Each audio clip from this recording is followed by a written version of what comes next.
Money FM 89.3. Best of breakfast. Mind your business. Only on Money FM 89.3.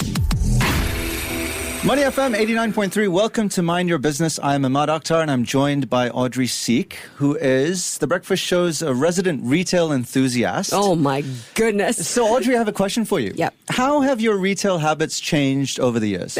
Putting me on the spot here, sir. So my needs have changed. I think my shopping behavior has shifted dramatically since I became a parent. Okay. So a lot of money, of course, goes to the kids, right? Less stuff for myself. Yeah. Less Dior, more diapers, you know. Ooh, School I like fees. Life changes quick. Life does change quick. So do you find it easier now that you have so many options at your disposal? Yeah. You know, always something to buy. And now also with e-commerce, you know, making it so easy to find stuff and buy stuff from around the world, I feel like I have the pick of the litter. Okay, so global competition and shifting consumer trends. Those are basically the gist of the two questions I asked you. Add to that rapid tech advancements, and we have at least three challenges that Singaporean businesses have to contend with to stay ahead of their curve in their respective industries.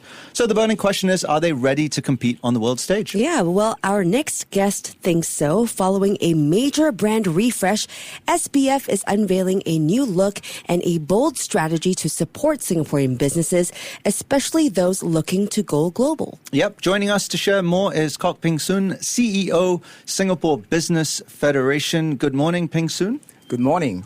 Nice to have you on. I like the SBF badge on your blazer. I'm glad you like the news logo. Yes. Great to have you here with us in the studio to tell us all about this brand refresh. So let's start with the big picture first. How has Singapore's business landscape kind of evolved over the years that you've seen? Sure. Actually, I'd just like to start by wishing all listeners a happy birthday. It is the 7th day of the Chinese Lunar New Year, which is what we call Ren Zhi. So Yes. it's a birthday for all mankind. So happy birthday, everybody. Happy birthday to you. Thank you. Happy birthday. Happy birthday. We all hope that it will be a good year for all of us, despite the choppy waters. Well, your questions about the changing economic landscape, the reality is that transformation has always been pivotal to the economic growth of Singapore since independence. You just look back, you know, pre-independence, from an import substitution to a more export-led growth, from more lower value, labor-intensive operation to one that is today higher value, research and innovation based, and from focusing on just manufacturing to develop our twin engine of growth to be a more services-based economy. The reality now is that transformation has accelerated, particularly post-COVID. The pace has really picked up. And why is that so? I think there are three key forces. First is the globalization, right? The reality is that the global economy is restructuring. The very tectonic plates that Singapore economy is built on is shifting. And that shift has been accelerated because of Donald Trump. Right? I mean, Donald Trump is not just the commander-in-chief of the US. It is what we call the disruptor-in-chief of the world. Not a single day passed by where you're just not caught with the type of measures that he's putting in place. So that shift is causing international consensus on globalization to be crumbling. And that is critical to Singapore because, you know, as a small open economy, with trade 3 times of our GDP, we are particularly vulnerable. Now, the second big forces that is changing our business landscape is a net zero transition. Yes, Donald Trump will again pull the US out of the Paris Agreement, but Singapore is committed as a party to the Paris Agreement, which means we have set ourselves a target for Singapore to be net zero by 2050. That is particularly challenging for Singapore because we are what I call alternative energy disadvantage. We don't have many other sources. You know, not enough place for solar panel, not enough wind, nuclear power is not really an option for now. And the third forces that's affecting businesses is disruptive technology. Talk about Gen AI, right? Now, Gen AI is really changing the way we work, changing how companies compete. So for us, our message to businesses is that you can no longer be operating on a business as usual, and you need to be almost transformation as usual and see what you can do to be future ready. Yeah, thanks for giving us that overview of how the landscape has shifted. Let's hone in now on SBF's recent 2024 National Business Survey, which gathered responses from over 500 businesses across key industries. What did the survey reveal about business sentiment in Singapore today? Optimistic, pessimistic, neutral? I would say cautiously optimistic. Well, according to the survey, majority of the business have a neutral outlook for the next 12 months. But there's slightly more businesses who are more hopeful, about 26%, that thinks that businesses will improve over the next 12 months compared to those who think it's worsen, about 22%, which is why I said it's more cautiously optimistic. Right. Top 3 challenges for business. Number 1, manpower costs. Number 2, uncertainty in customer demand. And number 3, rental costs. Now, this demand uncertainty has quite interestingly showed that it has spiked. In 2023, it was about 30%. In 2024, the number of respondents who cite that as a challenge spiked up to about 45%, which makes it the number 2. But having said that, despite the rising business costs, most businesses, thankfully, are in a healthy financial situation. 3 in 5 businesses do not face a credit crunch, and in fact reports ability to manage or increase their profitability. I think that really reflects the resilience of our businesses. Now, having said that, we conducted this survey in November. That was before Donald Trump came into the picture. So I would fair to say that the waters ahead are choppy. Right, okay. MTI has released its economic forecast. Singapore will grow between 1% to 3%, and that's down from 4% last year. Right, it's fair to say that growth in the first half will likely to be all right because it ride off the momentum of last year. But second half is going to be quite uncertain. If the measures that Donald Trump says he's going to do is going to kick in, there will be impact, and we cannot underestimate the indirect impact it has on Singapore, although we may not be directly impacted by the tariffs. Yeah, so bearing all this in mind, you talked about the rising costs, you talked about the uncertainty. Did the survey indicate what businesses are prioritizing this year then? Indeed, I think businesses are prioritizing a couple of things. I think if you think about it, when we ask them what are they concerned about, I think the 3 business priorities. Number 1 is actually survival, right? So a lot of them are saying what they can do to grow revenue, how to reduce costs, and how to manage the cash flow. The number 2 business priority is in terms of manpower retention. I think companies are not just thinking about retaining their talent through manpower cost, salary increase, but what we are heartened is that more companies are prepared to invest in skills upgrading and training. So that's a good news for us. Yeah. But the third thing that concerns most businesses is really navigating these geopolitical changes that I've kind of alluded to earlier. Now, I think this is something that businesses are struggling because they used to operate in a more benign trading environment. Today, what we have seen is that the supply chain disruptions have happened. Yes, they have dealt with that in COVID, but today the disruptions are in a slightly different manner. Trade is being weaponized. A trade war is looming. That is going to impact on supply chain. That's going to impact on the flow of goods and services, and it's going to impact on where companies are going to invest in. It used to be that businesses make investment decision really based on a commercial case. Now they've got to add in geopolitical dynamics. And companies actually do not necessarily have that geopolitical muscles to do that. And so that's what companies are focusing on in the next 12 months. Okay, so my follow-up to that is which sectors are most susceptible to geopolitical risks then? I think the manufacturers sectors are now susceptible to that. If you think about it, under the Biden administration, there's a lot of talk about a bit of decoupling, de-risking. Companies talking about China plus one strategy. And one of the call to action for many companies is do nearshore. Right? You want to serve the U.S. market, you put in Mexico and Canada. But guess what Donald Trump is doing now? Right, it may well be slapping tariffs on Mexico.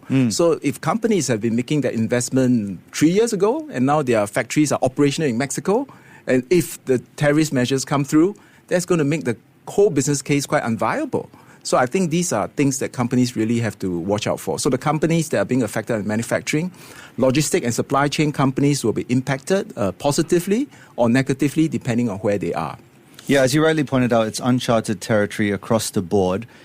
Speaking of investments, SBF has put a lot of work into rebranding your identity.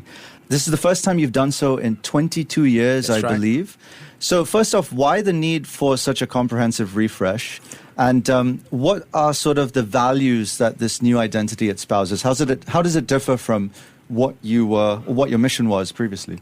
Well, thank you. I think, as you said, it's the first time in 22 years. And it's not just a logo. I'm glad you like the logo.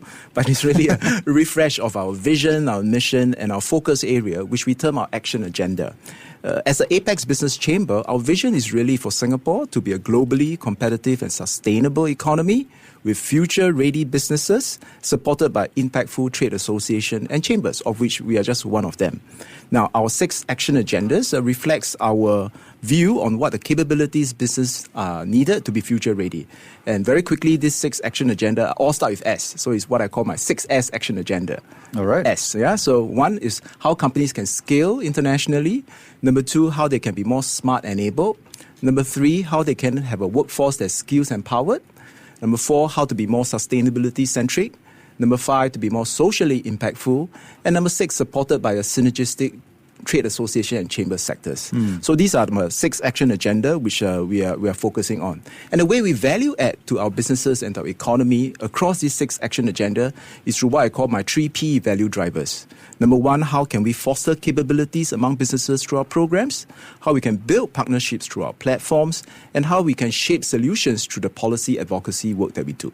Okay, well, I like what you said about transformation as usual before, having to keep adapting. So let's dive into how SBF is going to help businesses do that. With the 6 S's that you just said, let's dive into maybe one of these initiatives that SBF has introduced to try to help businesses build more future-ready strategies to stay competitive in the global market. Sure. So let's talk about helping companies to scale internationally. I think that's a big thing. One of the things that we do is that we have a Global Connect program. We have a team of about 20 market advisors that covers every market in the world where companies can talk to understand about market conditions, understand who are the partners over there, and we do many overseas missions. We have 3 physical Singapore Enterprise Center in Jakarta, in Ho Chi Minh City and Bangkok that directly help companies find their partners. We also run many workshops in Singapore to help companies understand that operation. And recently, we have set up a Center for the Future of Trade and Investment to directly help companies navigate these geopolitical uncertainties, help them understand that despite the tariff war, are there certain free trade agreements that Singapore already has with over 65 trading partners that they can leverage on to gain an advantage to get market access. So those are very direct help that we do to help companies go global. Okay, speaking of some trading agreements, the new Johor-Singapore SEZ has been touted as, a boon for businesses on both sides of the causeway. There's been talk about the creation of 20,000 jobs. So my question is, are there concerns that businesses feel about maybe business being drawn away from them and how that might change operations? Or is there largely an optimistic outlook on that front? I think there's always 50-50. Yeah. I would think that the emergence of the Johor-Singapore SEZ is a good thing for many of the companies who are in the manufacturing sector over here. I mean, think about it, with more integration of the two, and if the promises of more seamless flow of people, of goods, and the ease of doing business in Johor is addressed, I think manufacturers in Singapore would have the best of both worlds. They have access to lower factor of productions. At the same time, they can leverage on the connectivity, the brand, and a higher value HQ services here. Now, the sectors that are more worried, about Johor-Singapore SEZ and with RTS becoming a reality in end 2026 is going to be our retail, our F&B, and our domestic services sector. Right? If moving across to Johor is as easy as boarding a train to Woodlands, with a clearing capacity, I heard of 10,000 passengers an hour, it's just going to make it so easy. Just look at how Hong Kong and Shenzhen has developed over the time, right? Many people in Hong Kong are now going over to Shenzhen over the weekend just for their domestic services. So I think that sector will be affected. All right, we haven't really spoken about yourself and your leadership skills, but now is the time for that. What would you say are some of the key leadership lessons you've learned throughout this transition process and in general being at the helm of SBF for the last 18 months? Well, it's never easy to manage a transition. I think one of the first things that I do when I took on this job is to anchor myself with the purpose. So I think one of the key leadership lessons is, start with understanding the purpose of the organization.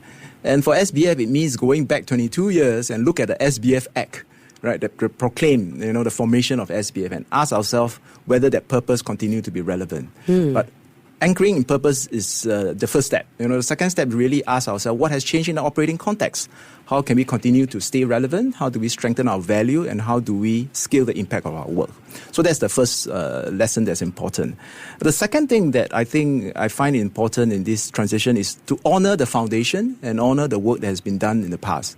I think a lot of time, when people get on a new job, it's like out with the old, in with the new, and you get to want to do many new things and and think that things are broken. Actually, it pays well, for you to take a pause and understand why were certain things done in the past and understand the context of the decision. Not everything in the past was wrong. In fact, we are where we are today because of the strong foundations that's been laid by generations of leaders before me. Yeah. So honor that foundation. But the third is, after doing that and be clear where you want to go, is the ability to manage what I call duality. I think the reality is that we are not a startup, right? So we have to continue to deliver today, but at the same time, prepare for tomorrow. And the skill sets to deliver today as well as prepare the organization tomorrow is very different, and you need to do both at the same time. My fourth lesson is what I call engage. I think you really need to over-communicate. You need to carry the ground. And it's not just engaging external stakeholders to get them to understand the need for change, but equally important is the time you need to spend to engage your internal stakeholders and carry the ground with your employees. Yeah. And finally, I would say the three things. One, think big and start small, but act fast. Don't end up analysis paralysis. There's only so much you can plan. It's better to get it on the ground. The speed of execution is important, and then learn from it. Love it. Think big, start small, act fast. Okay. Well, Ping Soon, before we let you go, we have to ask you, Budget 2025 is just 2 weeks away now, so we have to ask, right? What's on your budget wish list that you'd like to see? Perhaps more support for Singapore's business community? Yes, we have put forth our over 20 budget recommendations, and we just had a dialogue with DPM Gan and Minister Chi yesterday, and so happy to share a little bit of what we put on the table. Our budget recommendations are structured around 5 key themes. The first theme is really about how we can help to build a globally competitive and sustainable businesses, and in that we made 3 key recommendations. One, how can we get government to make a bigger push to support companies in M&A? We think that M&A is necessary in today's landscape because scale is important, and organic growth is going to take some time too long. Number 2, we are asking for more flexibility and increased support for internationalization to support some of the programs I talk about. And number 3, to support companies on digitalization, we are asking flexibility in the way government administer the grants to help them to be increasing in their digitalization and maturity. The second theme is really how we can strengthen workforce transformation through enterprises. We know that we have a Skills Future Enterprise Credit Scheme. We're asking for refinement, top-up support, and to couple the workforce transformation with enterprise transformation. We're making a big push to ask government to support job redesign, to support job fractionalization and the use of more gig workers, even in companies. The third area is how we can enhance our business ecosystem. Singapore is high cost. We need to make sure that we can continue to command that premium. But that premium can only be there if the Singapore economy is efficient. So we're making 3 recommendations: how we can deepen the capital markets, how we can actually facilitate prompt payment between buyers and suppliers, and then number 3, how can we make digital invoicing more pervasive to take out the transaction costs. The fourth measure is we need to be quite concerned about the elevated cost of operation in Singapore. So we hope government, in this budget will have an assurance package for businesses, perhaps corporate income tax relief or more targeted measures to support the increased manpower wage costs. And finally, knowing that this year is SG60, we think companies have a big role to play to strengthen our social compact.